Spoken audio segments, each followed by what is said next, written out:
Olá pessoal, a gente decidiu fazer essa live aqui porque como foi algo que aconteceu inesperadamente, então a gente achou melhor fazer a live ao invés de gravar vídeo, editar, mandar, então foi uma coisa mais rápida, por isso que a gente decidiu fazer essa live aqui. Então eu vou ser o mais direto possível. Hoje a gente estava passeando com os nossos cachorros, né?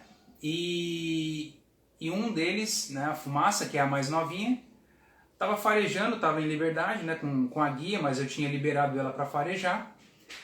Então ela nem puxando tava passeando tranquila. Só que a hora que ela esticou a guia, escapou. Aqui ó, a argola, e onde a gente coloca o mosquetão aqui ó, ela escapou da costura. Que isso aqui é costurado por baixo aqui ó, e aí escapou. E na realidade, essa coleirinha aqui a gente tem pouco tempo, como a Fumaça vai fazer 2 anos, então nem tem muito tempo. Então, teoricamente é uma coleira aqui, um peitoral que era seguro, ó. Inclusive tem nessa trava aqui, ó, ela não sai, ela não consegue destravar, ó. Então a gente, né, procurou ser alguma coisa que a gente acreditava ser bem segura, e no final das contas o equipamento não era tão bom assim quanto a gente pensou. Então, no final das contas, quando ela esticou um pouco a guia só para ir farejar, acabou soltando, e a sorte que ela é um cachorro que já foi adestrado desde filhote, e uma das coisas que a gente sempre ensinou, ela vir quando chamado. Então o comando que a gente ensinou logo no comecinho é o vem, né? Antes até mesmo do junto, porque é um comando simples, é um dos primeiros comandos que a gente ensina, né, para os nossos cãezinhos, que a gente nunca acha que vai precisar usar, que a gente nunca vai usar em realidade, que é só para chamar quando está em casa ou em algum parque, para ir embora. Mas foi bem importante, inclusive a gente já está numa fase bem avançada aqui, conforme ela está já com quase 2 anos, então eu tenho feito um treinamento com ela um pouco mais intensivo, e principalmente em relação a chamados e em lugares movimentados. Então, por conta disso, né, por a gente se dedicar e até conseguir fazer com que ela venha no chamado quando está em qualquer lugar, foi que simplesmente na hora que estourou o peitoral, ela já parou, não continuou andando, e eu já chamei para ela vir junto comigo. Então ela já veio do meu lado, e a guia acabou ficando inteira, né? A guia mesmo está intacta. O que aconteceu não foi nem a argola que abriu, ó. Foi a costura dessa tira aqui, ó, que escapou do peitoral.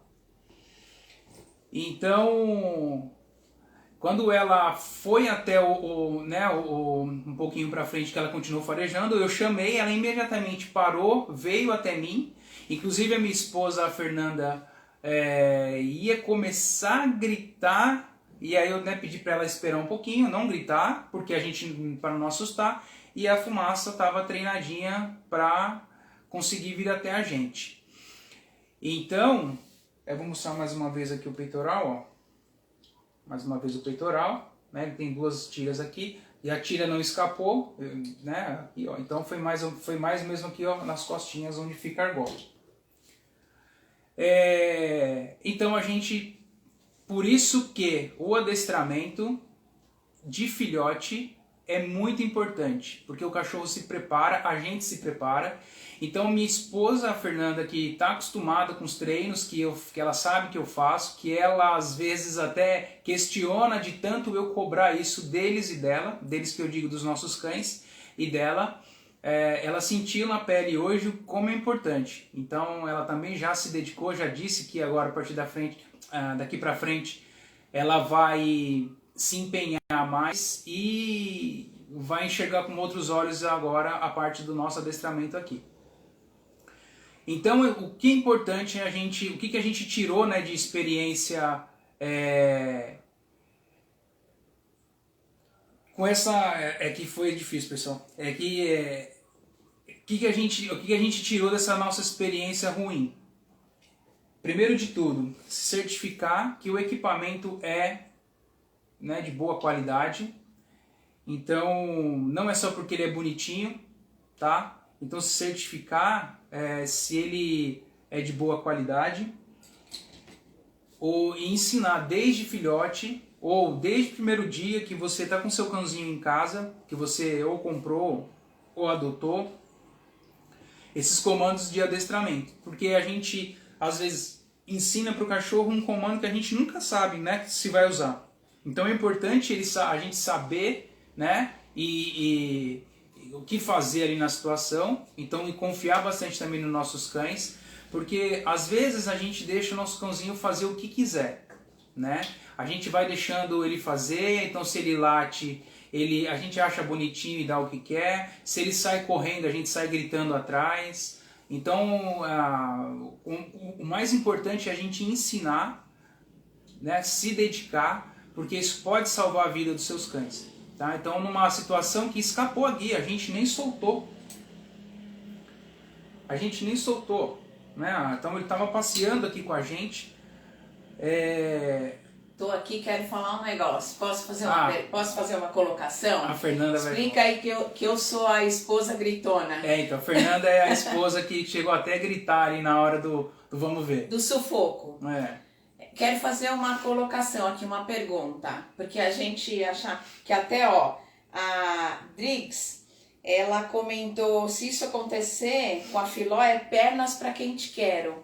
E na verdade, eu vou falar sobre a minha experiência. Pergunta aí se o pessoal tá me ouvindo. O pessoal tá ouvindo a Fê? Então, porque assim, a gente imagina que vai acontecer, alguém vai pegar, tá, mas e se acontece de um carro passar e atropelar, ou de cair em algum lugar, ou de entrar em uma casa, ou enfim. E acho que existe uma outra questão, a questão da segurança nas viagens, se você quiser, que nós estávamos até conversando, né? Então, porque assim, importante é a gente saber que o nosso cão vai ficar junto com a gente. Então, se você, de repente, assim, vou correr atrás do cachorro, a gente nunca vai alcançar um cachorro, por menor que ele seja. A velocidade deles é muito maior que a nossa. Outra, quanto mais você correr atrás e gritar, mais o cachorro vai fugir. Mesmo que o cachorro não seja medroso, tá? Porque se ele for medroso, aí mesmo que você não consegue. Mas mesmo que ele não seja medroso, ele vai sair correndo. Porque o instinto dele não é quando você corre ele vir para cima de você.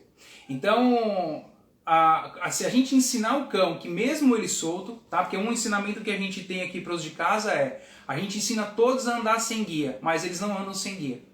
Justamente porque é uma segurança que a gente tem, né? E a gente ensina, a gente só solta em parques, e no meio da brincadeira eu sempre tenho o hábito de chamar o cão.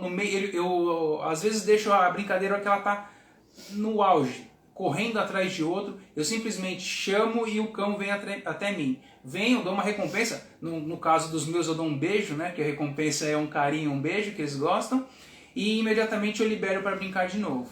Tá? Na hora de ir embora, também, eu chamo para vir embora. Mas no meio da brincadeira eu vou chamando e eles vêm vindo. A Fê quer falar. Lá vou eu falar de novo. Então é assim, para você, a gente vê assim, para você talvez seja fácil, porque você é adestrador, você tem experiência. Só que assim, uma pessoa normal como eu, que se estivesse sozinha, tenho toda a convivência com você, toda a convivência dos treinos, acho os treinos chatos, acho você chato, você insiste, você faz, você me fala e nem sempre eu faço. E o que aconteceu? Quando eu vi a fumaça solta, eu fiz o meu Deus! E aí você disse calma, né? Óbvio, não nessa tranquilidade toda, mas assim, se eu estivesse sozinha, muito provavelmente, mesmo com todo o conhecimento que eu tenho teórico e sem treino, ela teria escapado, porque como ela é muito desesperada para passear, ela teria escapado para a rua. Então assim, o que você indica que eu faça? Porque porque aí você pode dizer para as pessoas que estão nos assistindo o que elas podem fazer, porque é importante treinar, né? Exato. Então, primeiro de tudo, ser chato igual a mim. Então, brincadeiras à parte, a gente tem que ser persistente, tem que criar isso se tornar um hábito. Todo treinamento tem que se tornar um hábito. Para ele se tornar o hábito é repetição. Repetição, repetição, repetição. Fazer primeiro os treinos num ambiente controlado, pode ser dentro de casa, porque dentro de casa o cãozinho está acostumado, não tem tanta distração. E aí você vai criando situações ali, tá? Não é uma forma muito... talvez simples de fazer, né? Mas tem que ser bem feito, porque a gente tem que pensar em todos os detalhes. O que a gente tem que pensar? O meu cachorro está dentro de casa, tá bom, mas o meu cachorro está, sei lá, de repente eu estou indo para o carro do meu apartamento, aí no meio do condomínio ele escapa. O condomínio ali é um pouco mais difícil, mas um portão abre e o cachorro foge porque alguém saiu do condomínio. Não tem como a gente prever, não tem como a gente controlar. Mas se o cãozinho estiver já fazendo, né, com que a gente já estiver treinado, a gente consegue fazer. Então, a primeira coisa é treinar, repetir, treinar. Mas eu sei que nem sempre a gente tem tempo. Mas o que a gente tem que pensar? Isso daí pode salvar a vida do meu cão. Então tem que ser sim persistente, tem que criar o hábito do cão. O cão tem que fazer, tem que querer ficar perto de você para poder você saber lidar com essa situação também e o cão vir até a gente. A Fê quer falar de novo. Você não falou da viagem, daqui a pouco fala. E eu acho que assim, eu vou dizer para você qual foi o ensinamento que eu tirei dessa situação e que eu acho que as pessoas que estão nos assistindo, tanto ao vivo quanto depois gravado, porque essa live vai ficar gravada, é dizer, a gente fica com dó, a gente acha que, ai, que bonitinho, ai, coitadinho, ai, não dá bronca, ai, não fala não, ai, deixa ele fazer o que quiser. Só que hoje eu senti na pele, e vou dizer pra vocês que eu tô até com vontade de chorar, senti na pele hoje que ela poderia, com toda a experiência que a gente tem, se eu tivesse sozinha com ela, ela podia ter ido pra rua e podia ter sido atropelada e a gente podia ter perdido ela. E eu tô falando de mim, porque você, obviamente, você teve total controle da situação. E eu tô falando sobre uma pessoa como eu e como as meninas ou as pessoas que estão nos atendendo, nos assistindo, que poderiam, nessa de, ai, coitadinha, ai, que dó, ai, não faz isso, ai, mas é tão bonitinho, ai, deixa eu fazer o que quiser. E ela podia ter ido embora hoje. Exatamente. Então, se eu falar sobre a viagem, eu esqueci de comentar um detalhe. A Fumaça só tá aqui em casa porque a gente adotou justamente porque ela tinha medo. A gente foi rapidinho aqui, eu tinha ralado o meu carro, fui no Autopeça comprar uma cera para tirar o arranhão lá do carro. E aí, quando a gente tava pagando, ela entrou. Ela entrou lá assustada, lá no lugar, no comércio.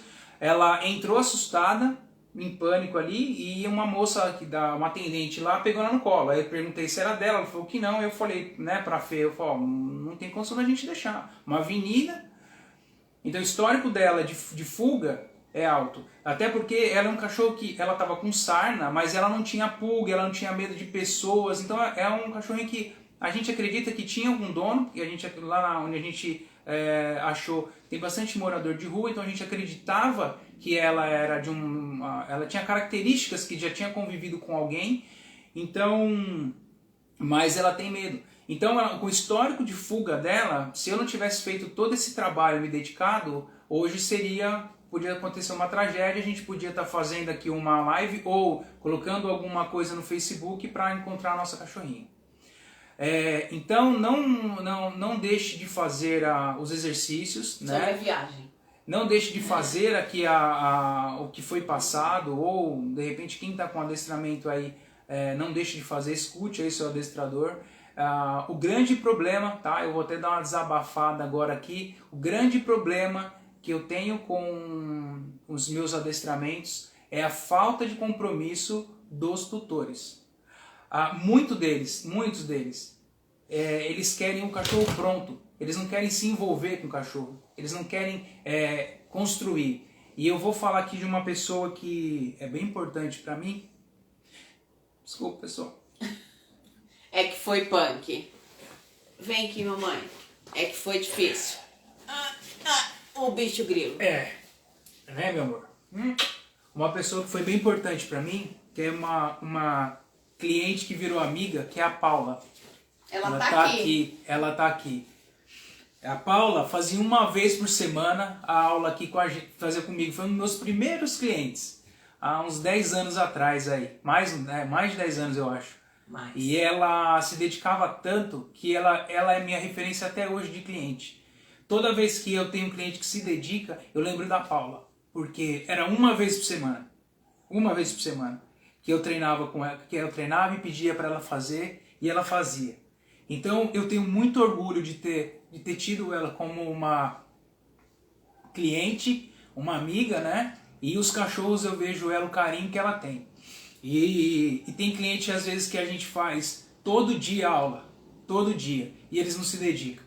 E eu fico pensando se fosse o cachorrinho de algum desses clientes fugindo para a rua, não obedecendo e eles tivessem morrido ou tivessem se perdido, tá?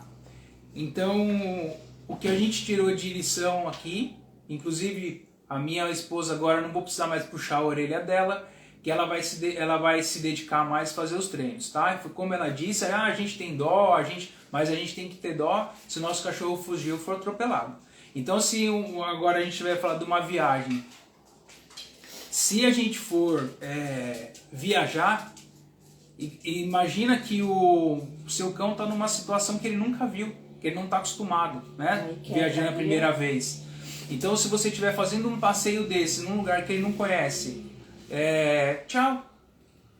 Se for um cão de raça, cair na mão de pessoa errada, ele não vai devolver o cachorro. Se for um vira-latinha pretinho igual a fumaça, é de rua. Ninguém vai pegar. Só talvez soubesse que ela estava com a coleirinha, né? Mas se é um cachorro que não tem coleirinha de identificação, só tinha aquele peitoral, ninguém vai se preocupar. E não é todo mundo que vai se preocupar, né? Isso pior, é importante dizer que eles têm todos coleira de identificação também. Então, e o pior, podia ser, mesmo que tivesse intenção, alguém tivesse intenção, o cachorro pode se assustar, fugir e ser atropelado. Então, o que mais a gente tem que se dedicar é a educação dos nossos cães. Ou através de adestramento. Hoje em dia tem muita dica aí na rede, que a gente vê nos vídeos. Chove notícia não, como é que fala? Post, vídeo de dicas de adestramento. Mas se a gente não tiver o comprometimento, esquece. Outro dia eu até postei um vídeo aí falando sobre por que o adestrador só funciona, o meu cachorro só atende o adestrador. E é por isso que ele só atende o adestrador, porque a gente trabalha com carinho. Mesmo que a gente trabalhando com técnica, a gente trabalha com carinho. E o cachorro sabe disso. A gente trabalha dá uma puxada de orelha no cachorro, fala para ele não é para fazer isso, mostra para ele o que é para fazer e o que não é para fazer. Mas justamente porque numa dessa o cachorro tem a vida salva. Tá? Então, ou a gente... por que a gente ensina o cachorro a sentar? É para ganhar o petisco? Não é. O cachorro, embora a gente ache que eles brinquem, a brincadeira do cachorro, que ele faz com outros cães, que ele rasga um brinquedo, isso, gente, é instinto do cão. Isso é necessidade de treino para as necessidades, é um treino para as necessidades deles. Então, quando o cachorro pega um brinquedinho e chacoalha, não é que ele está nervoso, é que é um instinto de caça dele. Por menor que seja, o cachorro de 10 quilos, ela tem uma vontade de rasgar, ela tem caça muito alta. Isso é uma brincadeira, mas é um treino para ela. Né? A gente entende como brincadeira, mas é uma necessidade. Então, se a gente não entender o cachorro, a partir do momento que a gente compra ou adota um cachorro, ou ganha um cachorro, a primeira coisa que a gente tem que se preocupar é o que eu posso fazer para tornar a vida dele melhor. O que eu tenho que fazer, né, para tornar a vida dele melhor. E não é ficar preocupando em só levar no pet shop para dar banho, deixar ele cheiroso, porque o cachorro é um cachorro lindo e ele não precisa, ele não tem necessidade. Né? Então a gente tem que se preocupar muito com a educação. Tem muita gente que paga 2 mil, 3 mil reais num cachorro e... tá, beleza, acha que ele vai aprender tudo sozinho. Aí contrata um adestrador, o adestrador vai lá, passa, ensina o cãozinho, né? Ensina o cãozinho, só que aí o tutor não... e acha ruim porque o cachorro não faz com ele, porque não tem um carinho para levar o cachorro para passear, não leva, só terceiriza e o cachorro não cria um vínculo. Ou quando fica junto é só dando bronca. Então eu acho que graças a Deus aconteceu com a gente, né? E tava ali, foi numa situação real. Mas se eu não tivesse treinado, feito, refeito, eu não teria, talvez eu não estaria com ela aqui hoje. Treinado talha e fumaça. Né? Talha e fumacinha, né? E aí, então assim, acho que agora a gente já falou, né, tudo que tinha que falar. Eu espero aí que isso sirva de lição para todos e que pense 2 vezes antes de ter um cachorro se não tiver o compromisso de treinar, tá? Colocar tudo em dia e deixar sempre, porque quando a gente dirige, quando a gente compra um carro, a gente tem que praticar para a gente poder dirigir, porque o carro na mão de um motorista experiente tem um comportamento, um carro na mão de um motorista que não tem compromisso e não é experiente ou né, ou alguém que não tem uma habilitação, pode causar dano, pode ser uma arma, pode acabar com a vida de alguém ou com a vida própria, ou às vezes a de um familiar. Então, eu sei que é uma analogia um pouco fria, um carro e um cachorro, mas é só para entender que se a gente não se dedicar e não se empenhar em criar um vínculo com o cachorro, é como a educação de um filho, de uma criança. Você tem um bebê, você passa a gestação inteira aprendendo a lidar, vai aprender a lidar efetivamente na situação, mas você tem a teoria para lidar na prática quando essa criança nasce, para não engasgar, para não, sei lá. Então para o cachorro é a mesma coisa. Então, cachorro não é brinquedo, cachorro não é... Eles têm sentimento, eles têm necessidade e eles têm que ouvir o não também, porque isso pode salvar a vida do seu cachorro, tá bom? Então espero que tenha sido útil essa nossa live. Mais uma vez eu repito, ainda bem que foi com a gente, que deu tudo certo, que ali estava tudo sob controle e esse aprendizado que a gente teve só sirva de alerta para todo mundo, tá bom? Obrigado aí, pessoal. Quando alguém disser para você adestramento é caro, a gente vai lembrar dessa vida, dessa nossa vida aí, que a gente podia ter perdido hoje. Exatamente. Então, se dediquem mais os cães de vocês, que isso aí pode salvar. O carinho, né, a dedicação pode salvar a vida, tá bom? Obrigado, pessoal. Você tem pacote especial de adestramento para filhote lá na escolinha? Tem, a gente tem. Se alguém quiser entrar em contato com a gente também, a gente tem uma escolinha em São Caetano do Sul de adestramento. A gente também atende o ABC em domicílio. E quem tem um filhotinho aí, quer já começar de agora a fazer... Ou adulto, né? Porque adulto também aprende. Também. Mas se quiser filhotinho também com a gente, né? A gente já começa a fazer todos esses treinos aí. Quem tiver um cão adulto que tiver também precisando de algum ensinamento aí, né? Algum treinamento, pode entrar em contato com a gente, tá bom? Pessoal, obrigado. E aí, obrigado por todos aí o carinho e a presença de vocês. Até mais. O que tá escrito aqui? Encerrado. Encerrado. É que eu não